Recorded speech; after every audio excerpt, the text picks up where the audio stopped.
Meu Deus e Pai, te agradecemos por mais essa oportunidade, por mais essa dádiva que nos é concedida. Não sei se somos dignos, mas estamos aqui para fazer não a nossa vontade, mas a sua, e que o Senhor retire de nós qualquer tipo de vaidade, qualquer tipo de imperfeição que possa vir a atrapalhar essa obra, Senhor. Pedimos perdão mais uma vez pelas nossas faltas, suplicamos as suas bênçãos sobre as nossas vidas e também sobre as vidas daqueles que têm contato conosco, Pai. Queira ser com esse projeto e que tudo seja feito para a tua honra e tua glória. Pedimos essas bênçãos já agradecidos em nome de Jesus. Amém. Olá, sejam todos bem-vindos a mais um vídeo do nosso canal. O meu nome é Matheus e hoje estaremos dando início a mais uma série do nosso canal, agora sobre o livro de Apocalipse. Iniciaremos hoje falando um pouco sobre o profeta de Patmos e, em um segundo vídeo, sobre o autor da revelação, ou seja, falaremos sobre o autor do livro de Apocalipse, João o Apóstolo, e posteriormente sobre o autor da revelação, o próprio Jesus Cristo. Olá, sejam todos muito bem-vindos a mais um vídeo do nosso canal, Estudos e Mensagens para o Tempo do Fim. Meu nome é Antônio e, como é de nosso costume, sempre que abrimos a palavra do Senhor, nós fazemos uma oração. Aqueles que quiserem me acompanhar.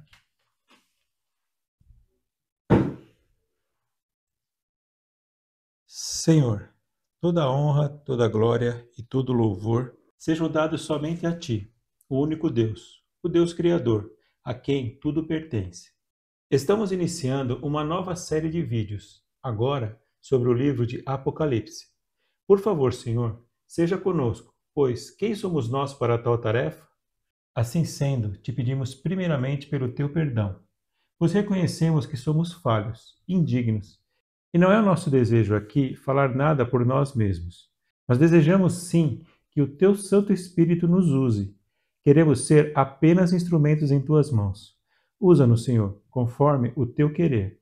Nos capacita e também prepara os corações de todos aqueles que estarão assistindo estes vídeos. E o que nós, por nossas limitações, não conseguirmos transmitir, quanto aos assuntos de cada etapa, que o teu Santo Espírito possa acrescentar a cada um. É o que te pedimos e já de antemão te agradecemos. Em nome e pelos méritos de Cristo Jesus. Amém.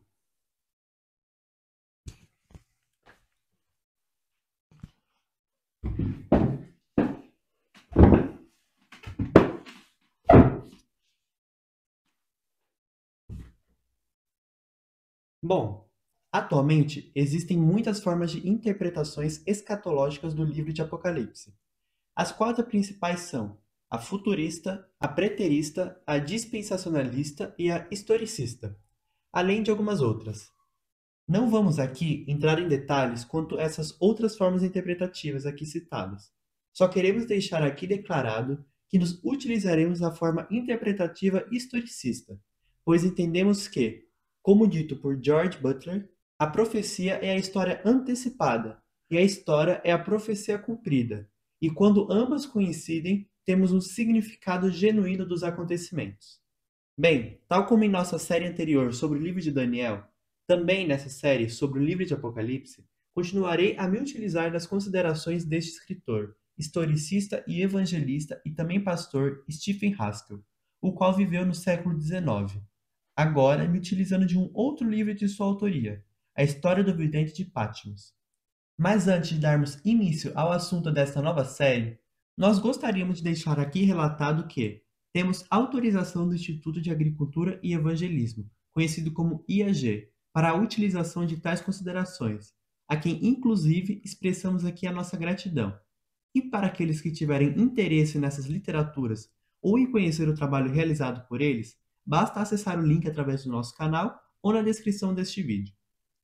Sabem, apesar deste livro ser conhecido tradicionalmente por seu conteúdo ser considerado misterioso e enigmático, isso não expressa a verdade sobre ele, pois o seu próprio significado, em um sentido mais objetivo, é a revelação de Jesus Cristo sobre os acontecimentos que ocorrem entre a sua primeira vinda e a sua breve volta. Notem que, enquanto esteve neste mundo, Em sua primeira vinda, era comum ao mestre falar com as pessoas e até com a multidão, através de parábolas, algumas das quais, inclusive, nem os seus discípulos, os quais andavam com ele, conseguiam compreender, exigindo de Cristo uma explicação adicional.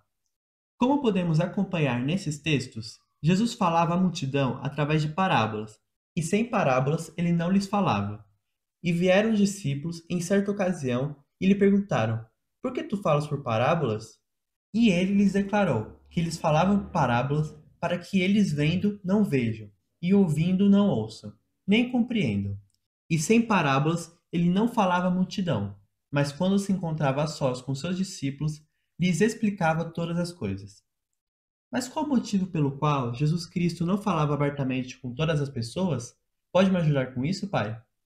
Sim, bom, antes de mais nada, precisamos entender e aceitar que somos seres caídos, destituídos da glória de Deus.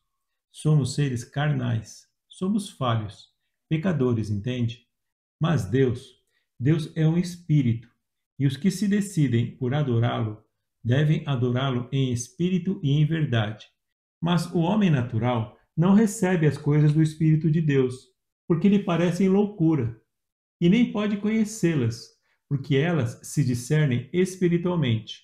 Porque a sabedoria deste mundo é loucura diante de Deus, porque está escrito: ele apanha os sábios em sua própria astúcia.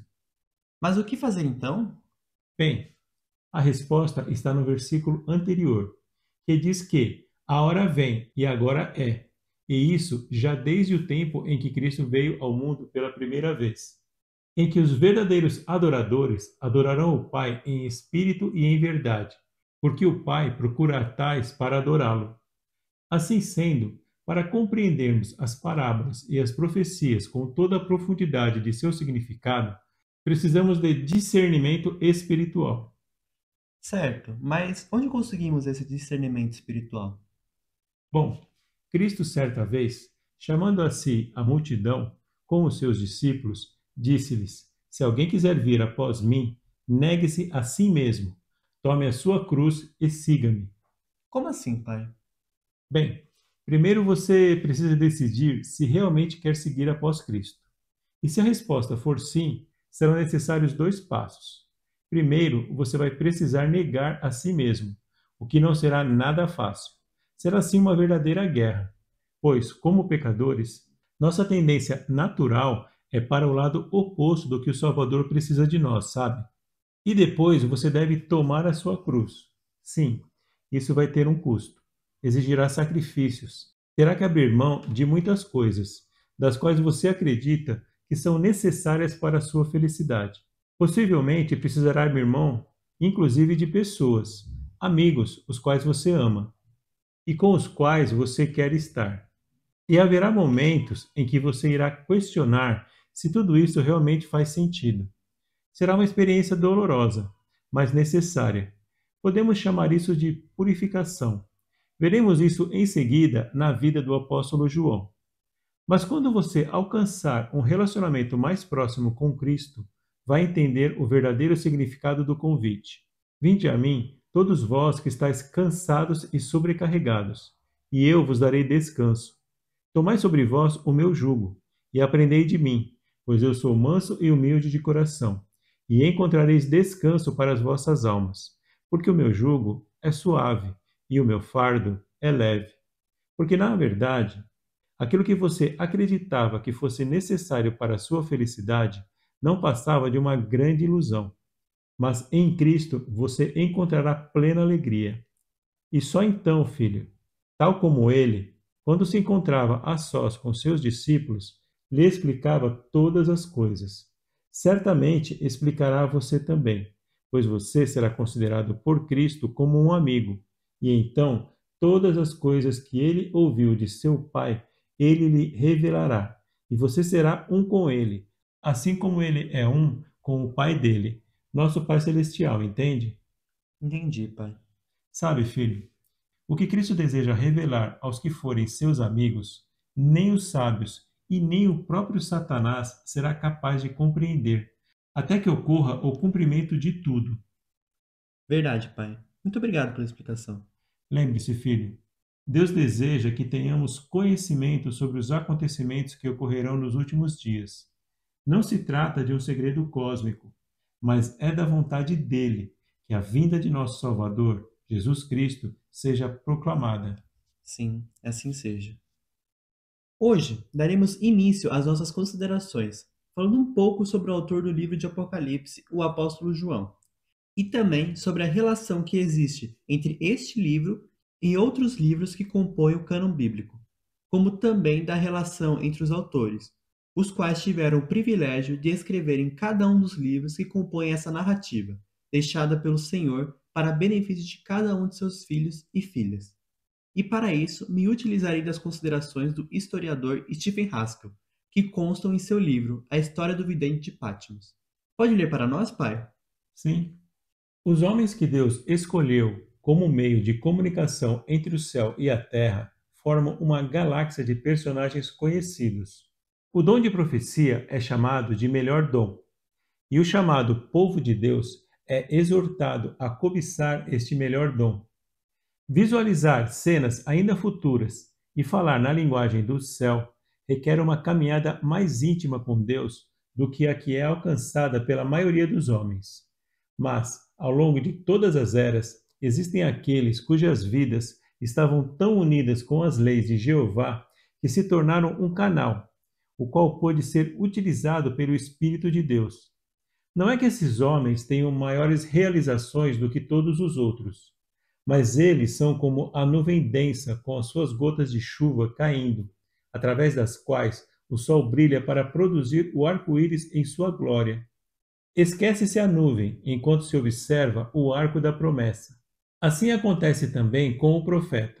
Perde-se de vista o instrumento por meio de quem Deus fala, ao se contemplar a glória da cena que este retrata.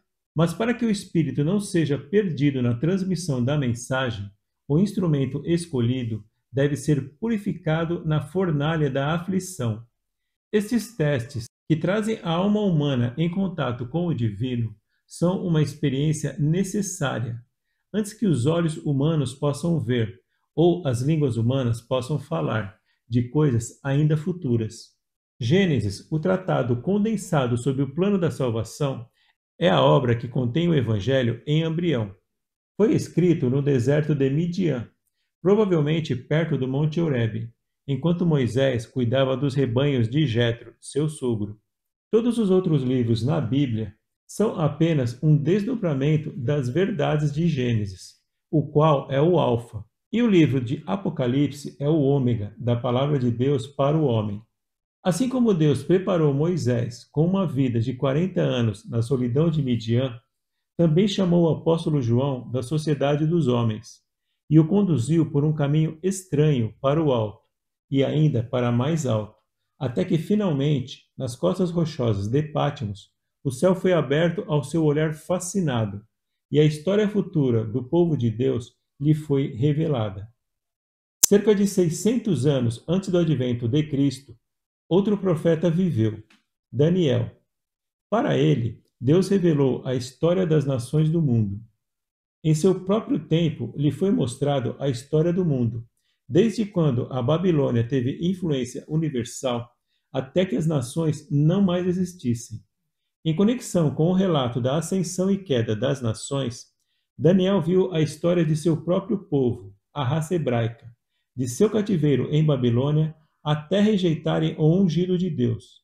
Daniel era da semente real de Israel e foi primeiro-ministro no tribunal de Babilônia, durante os anos em que esta história lhe foi revelada. Daniel, dentre todos os homens, foi moldado pela educação e posição para escrever a história do mundo. Como predito pelos profetas antigos, o Salvador veio como servo dos homens. Ele foi ungido no momento exato predito pelo profeta Daniel. E Jesus, quando foi batizado, saiu logo da água. E eis que se lhe abriram os céus, e viu o Espírito de Deus descendo como pomba e vindo sobre ele. E eis que uma voz do céu dizia: Este é o meu Filho amado, em quem me comprazo. Em pé, nas margens do Jordão, uma testemunha dessa unção era um jovem escolhido pelo céu para continuar a história iniciada por Daniel. O profeta hebreu Daniel esteve nas escolas da Caldeia por 3 anos. E durante este tempo, Deus revelou aos sábios de Babilônia a superioridade da sabedoria de Deus sobre toda a aprendizagem do mundo. Pois, durante todo o tempo em que Daniel esteve naquela escola, ele também recebeu a inspiração do Espírito Santo de Deus. Assim também aconteceu com João, o pescador. Ele foi o primeiro dos discípulos de Cristo e passou um pouco mais de 3 anos ao lado do professor e mestre, recebendo instruções sobre coisas espirituais, para assim se tornar um líder diante de nações.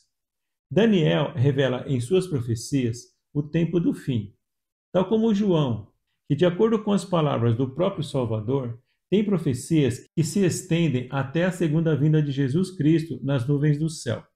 Pois, quando em resposta à pergunta de Pedro sobre o futuro do discípulo amado, disse-lhe Jesus: Se eu quero que ele fique até que eu venha, o que é isto para ti? Segue-me tu. Essa resposta revelava a missão profética desse discípulo, pois o Salvador já o via em Patmos, recebendo tal revelação. A profecia dada a João é uma revelação do próprio Jesus Cristo, e é a história do relacionamento de Deus com o seu povo, o qual tem o seu nome. Daniel conta a história das nações, enquanto que Apocalipse conta a história eclesiástica, na qual as nações são introduzidas apenas quando afetam o crescimento de sua igreja. A vida de Daniel é um testemunho do que Deus pode fazer através de homens em elevadas posições, enquanto que a vida de João é o resultado da transformação a qual o Espírito de Deus pôde realizar no coração de um simples pescador, ao prepará-lo para o seu trabalho como profeta. Os extremos da sociedade foram representados por esses 2 homens. A história de cada um é a narração dos eventos de uma vida, nas quais o amor funcionou, e pode haver então uma lição objetiva do desenvolvimento de um caráter puramente cristão. Na cidade de Betsaida, na margem ocidental do Mar da Galileia, viveu o pescador Zebedeu, com sua esposa Salomé e 2 filhos, Tiago e João. Os 2 jovens eram sócios do pai em seus negócios e acostumados à labuta e dificuldades da vida de pescador. Um espírito de piedade caracterizava a casa, pois sobre o exterior rude havia um desejo de entender a palavra de Deus, na qual a promessa de um Messias foi lida. E quando se soube que o profeta do deserto estava pregando e batizando em Enom, proclamando o advento de Cristo, o filho mais novo de Zebedeu, em companhia de André de Betsaida, buscaram o batismo. Foi lá que testemunharam a unção e ouviram João Batista proferir as palavras: Eis o Cordeiro de Deus. João e André foram os 2 discípulos que seguiram a Cristo. E vendo que eles o seguiam, disse-lhes: O que buscais? E eles disseram: Rabi, que traduzido significa mestre, onde moras? E quando ele, Cristo, os conduziu ao lugar onde morava, acreditaram nele. E o núcleo da primeira igreja cristã foi formado. Cristo, o centro, a vida, atraíram o coração do jovem João, que imediatamente respondeu ao toque vivificante. Este foi o início de uma nova vida. Uma alma que se encontrara em comunhão com o Criador de todas as coisas. André também foi convencido da divindade de Cristo, mas André representa aqueles que apenas aceitam, pois a mente foi convencida pela verdade. E procurou por seu irmão, Pedro, dizendo: Nós encontramos o Messias, que é, sendo interpretado, o Cristo, ungido. E quando Pedro foi a Cristo, ficou convencido da natureza divina de Jesus, pois o Salvador leu seu caráter e lhe deu um nome de acordo com a sua natureza. João, no entanto, representa aqueles do círculo interno do discipulado. Ele foi ganho por amor, não por argumento, e seu coração foi mantido por este amor. O tema de todos os seus escritos é o amor. João viu em Cristo apenas o amor e respondeu livremente a este maravilhoso fluxo de Cristo. João sempre se manteve próximo de Jesus Cristo. Andou de mãos dadas com ele. Sentava-se ao lado dele à mesa e costumava se deitar em seu peito. Ele era aquele a quem Jesus amava. Enquanto João se mantivesse em contato com a divina vida do Mestre, não poderia haver nada em sua vida que não estivesse em perfeita harmonia com o Salvador. É verdade que houveram momentos em que a harmonia fora quebrada, e isso se deve ao fato de que o humano em João ainda não havia sido totalmente subjugado. O canal humano, através do qual o Espírito fluía, às vezes impedia o fluxo. Este foi o caso quando João e Tiago permitiram que a mãe de ambos pedisse para que eles se sentassem, um à esquerda e o outro à direita do trono, no reino vindouro. Cristo reconheceu esse desejo como um resultado de mais do que um carinho humano e, portanto, no lugar de uma repreensão, tentou apenas aprofundar e purificar este amor. A vida inteira de João, a partir de então, tendeu a limpar o templo de sua alma, para assim preparar-se para o seu trabalho final. A união entre as almas de João e de Cristo foi mostrada por numerosos incidentes. Durante a tentação de Jesus no deserto, João o procurou, desejando ir com ele, mas Cristo pediu para que João voltasse, pois não queria que o jovem testemunhasse as pesadas lutas com o príncipe das trevas. Quando não permitido a permanecer como companheiro no deserto, procurou por Maria de Nazaré, a qual teve dúvidas quanto ao paradeiro de seu filho. E sentando-se ao lado da solitária mãe, João relatou a história do batismo de Jesus Cristo e não escondeu a sua presente condição. Com isso, João conquistou seu caminho para o coração da família, como também para o coração de Jesus. Isso explica por que o Salvador, quando já pendurado na cruz, deu instruções ao discípulo amado para que este desse um lar para esta mãe. Tal gentileza não era completamente natural para os filhos de Zebedeu. Quando eles se tornaram seguidores de Cristo, ele os chamou de Boanerges, filhos do trovão. Eles possuíam um espírito ambicioso, precipitado e franco, o qual era subjugado pela associação com o Salvador, pois as inclinações naturais foram substituídas por contrição, fé e amor. João, especialmente, cedeu a esse poder de Cristo. Cada experiência deste discípulo contribuiu inequivocamente para o trabalho culminante de sua vida. Quando o Salvador voltou para o céu, João se tornou um meio de comunicação entre Deus e o homem. Ele não era o único profeta da Igreja Apostólica. 16 outros são nomeados no Novo Testamento. No entanto, a ele foi dada a visão ampla da futura obra de Deus na terra. Tendo em mente que o olho do céu estava sobre João e que ele estava em cada ato se preparando para o mais nobre dos chamados, embora não soubesse, a história desse discípulo é uma lição maravilhosa para aqueles que vivem no tempo do fim. Ele se rendeu plenamente aos ensinamentos do Filho do Homem. Sua mente encontrou a mente de Cristo. Sua alma tocou a alma do Divino. A vida fluía de Cristo, gerando vida nos homens. Esta é a experiência cristã.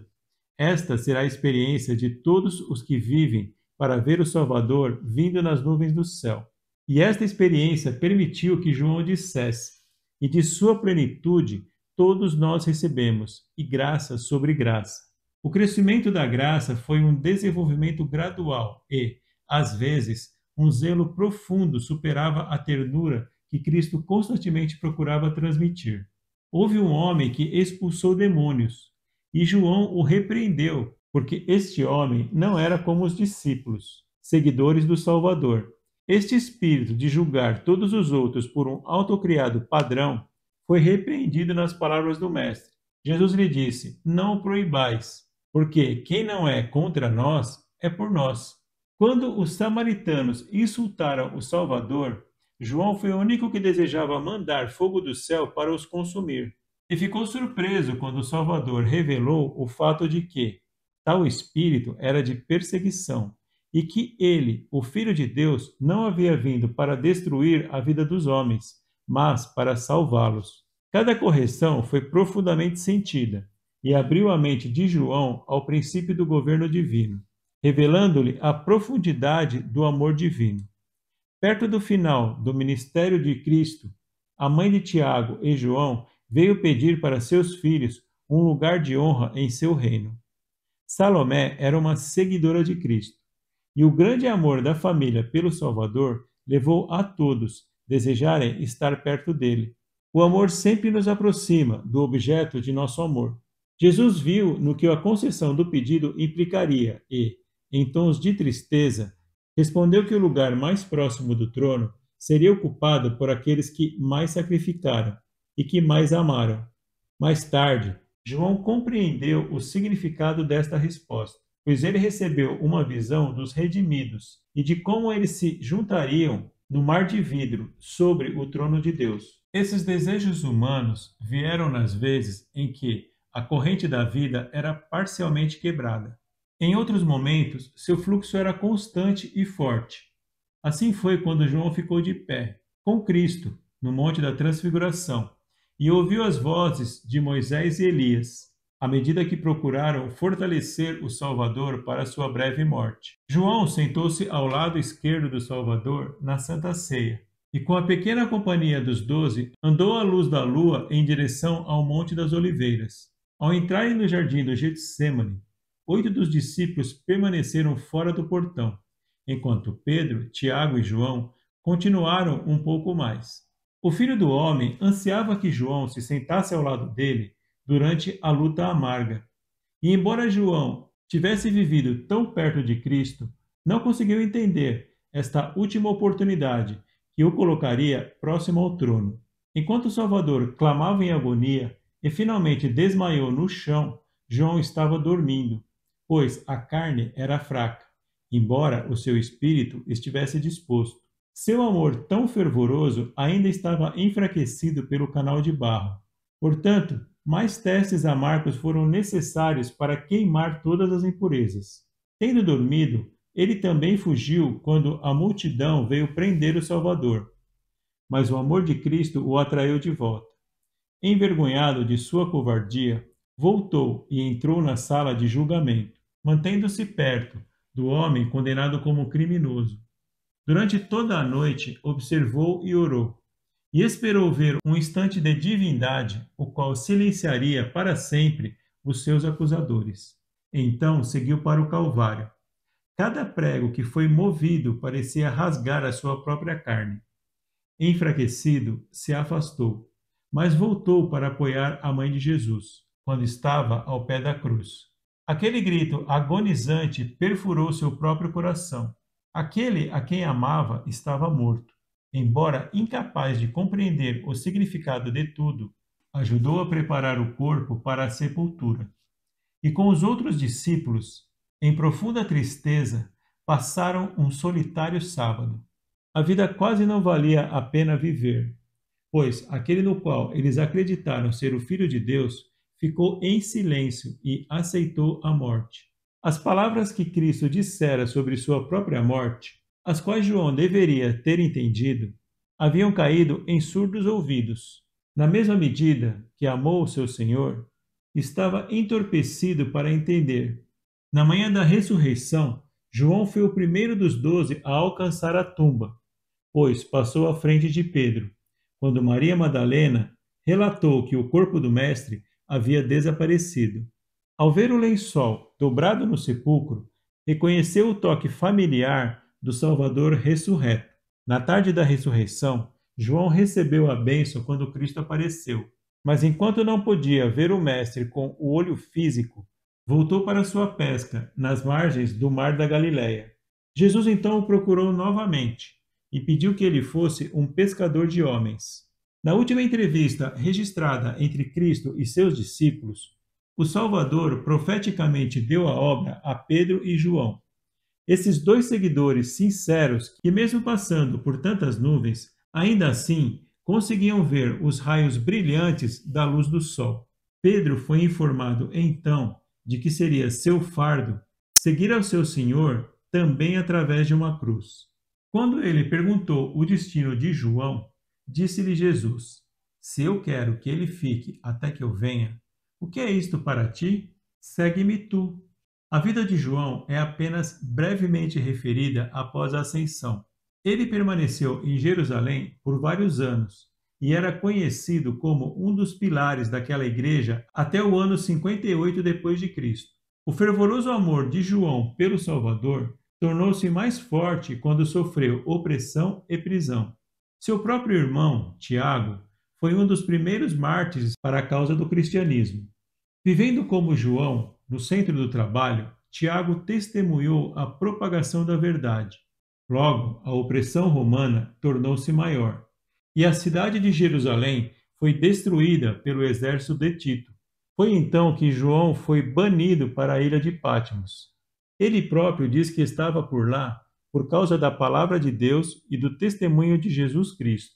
É um lindo pensamento saber que aquele cujo coração estava tão ligado a Jerusalém e à raça hebraica fora permitido ver as glórias da Nova Jerusalém, a cidade que finalmente ocupará a Sião terrestre. A ele foi dada toda a história da Igreja de Deus, que deverá fazer o trabalho rejeitado por sua própria raça. Da estrada do Jordão até o Alto Rochoso de Patmos era um íngreme e pedregoso caminho. Quando João estava sentado sozinho, ao lado da montanha com vista para o mar, o intenso amor e a união de alma com o Salvador, que nesses anos anteriores se desenvolveram, permitiu àquele discípulo a quem Jesus amava se tornar um elo entre o céu e a terra. Gabriel, o próprio anjo de Cristo, estava ao lado do último sobrevivente dos 12 escolhidos e abriu à visão de João as glórias do futuro. Uma natureza menos espiritual não conseguiria compreender a imagem da eternidade. Uma mente menos consagrada não poderia ser o canal para tal inundação de iluminação divina. No deserto de Midian, onde ninguém além de Deus estava perto, Moisés escreveu o livro de Gênesis, o alfa de todas as coisas.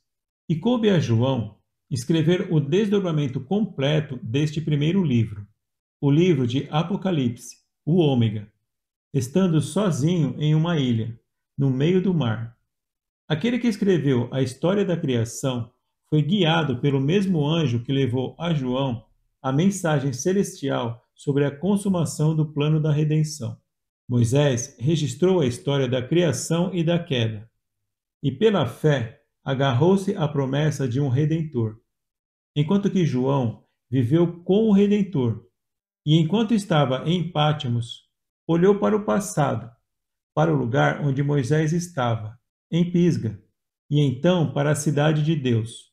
Os dois pontos a partir dos quais toda a história pode ser vista são Gênesis e Apocalipse, o Alfa e o Ômega, o início e o fim, o primeiro e o último.